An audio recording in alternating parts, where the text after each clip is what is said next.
السلام علیکم ورحمۃ اللہ۔ مقتدی امام کے پیچھے ثنا کب پڑھے؟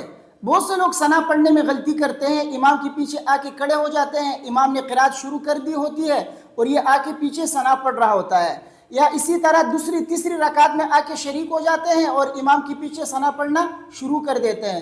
تو یہ طریقہ غلط ہے۔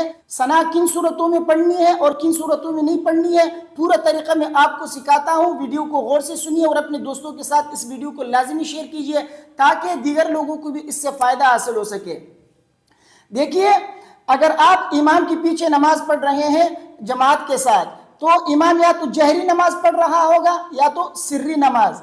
جہری نماز کا مطلب یہ ہے کہ وہ نمازیں جن میں بلند آواز سے تلاوت کی جاتی ہے ان کو جہری نماز کہا جاتا ہے، اور وہ نمازیں جن میں بلند آواز سے تلاوت نہیں کی جاتی جیسے ظہر کی نماز یا عصر کی نماز، ان کو سری نماز کہا جاتا ہے۔ تو بہرحال اگر آپ امام کے ساتھ جہری نماز پڑھ رہے ہیں تو اس میں تین صورتیں بنتی ہے۔ ایک صورت تو یہ ہے کہ آپ شروع ہی سے تکبیر اولیٰ سے جو ہے آپ امام کے ساتھ جماعت کی نماز میں شریک ہو، تو اس صورت میں امام جیسے ہی تکبیر اولیٰ کہے گا آپ بھی تکبیر کہیں گے، امام جو ہے ثنا پڑھنا شروع کر دے گا، آپ بھی جو ہے ثنا پڑھنا شروع کر دیں گے۔ یہ تو ایک صورت ہے۔ دوسری صورت یہ ہے کہ آپ امام کے ساتھ تکبیر اولیٰ میں تو شریک نہیں ہوئے، امام کھڑا تھا، امام نے تکبیر اولیٰ کہا، امام نے ثنا پڑھنا شروع کیا آرام سے، آپ جو ہے بعد میں آئے، آپ نے تکبیر اولیٰ کہا اور آپ بھی امام کے ساتھ شریک ہو گئے۔ اب امام ثنا پڑھ رہا ہے، آپ بھی ثنا پڑھ رہے ہو، آپ ثنا پڑھ رہے تھے، امام چونکہ آپ سے پہلے شروع کر چکا تھا، اس نے ثنا ختم کر دی، اب امام نے جو ہے تلاوت جو ہے شروع کر دی۔ امام نے جیسی تلاوت شروع کر دی، آپ نے جتنی ثنا پڑھ لی ہے اتنی ثنا کافی ہے، مزید آپ نہ پڑھیں، خاموش رہیں اور امام کی تلاوت سن لیجئے۔ یہ تو دو صورتیں۔ تیسری صورت یہ ہے، آپ آئے، امام نے تلاوت شروع کر دی تھی، یعنی امام نے تکبیر بھی کہا، تکبیر کے بعد امام نے ثنا بھی پڑھ لی، ثنا کے بعد جو ہے امام نے تلاوت جہراً شروع کر دی ہے، اب آپ آ کے امام کے ساتھ جماعت میں شریک ہو رہے ہیں، تو اس وقت آپ بالکل خاموش کھڑے رہیں، نیت باندھ کے تکبیر کہیں اور بالکل خاموش رہیں، ثنا آپ کو اس وقت نہیں پڑھنی ہے۔ یہ تیسری صورت اس وقت ہے کہ جب امام نے تلاوت شروع کر دی ہو اور آپ ابھی آ کے جماعت میں شریک ہو رہے ہو، تو اس صورت میں جو ہے آپ کو ثنا نہیں پڑھنی ہے، صرف تکبیر کہہ کے خاموشی سے امام کی تلاوت کو آپ کو سننا ہے۔ یہ تین صورتیں۔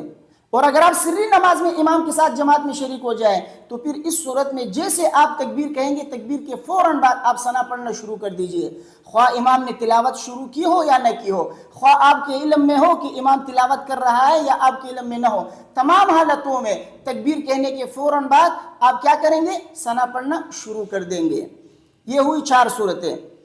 لیکن اگر آپ دوسری رکعت میں یا تیسری رکعت میں آ کے امام کے پیچھے کھڑے ہو جاتے ہیں تو پھر اس صورت میں خواہ جہری نماز ہو یا سری نماز ہو، آپ ان دونوں صورتوں میں آپ کیا کریں گے؟ ثنا نہیں پڑھیں گے، بالکل آ کے تکبیر کہنے کے بعد بالکل خاموشی سے کھڑے ہو جائیں گے۔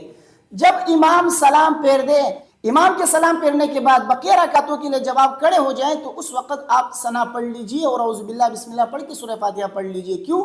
اس لیے کہ وہ آپ کی پہلی رکعت شمار ہوگی قرات کے اعتبار سے، قرات کے اعتبار سے وہ آپ کی کیا ہوگی؟ پہلی رکعت ہوگی، تو اس لیے آپ اس وقت چونکہ آپ کی پہلی رکعت ہے تو آپ ثنا پڑھ لیجئے۔ تو وہ حضرات جو جماعت میں دوسری یا تیسری رکعت میں شریک ہوتے ہیں یا چوتھی رکعت میں شریک ہوتے ہیں، ان کو چاہیے کہ امام کے ساتھ شریک ہوتے وقت ثنا نہ پڑھے بلکہ خاموشی سے کھڑے رہیں۔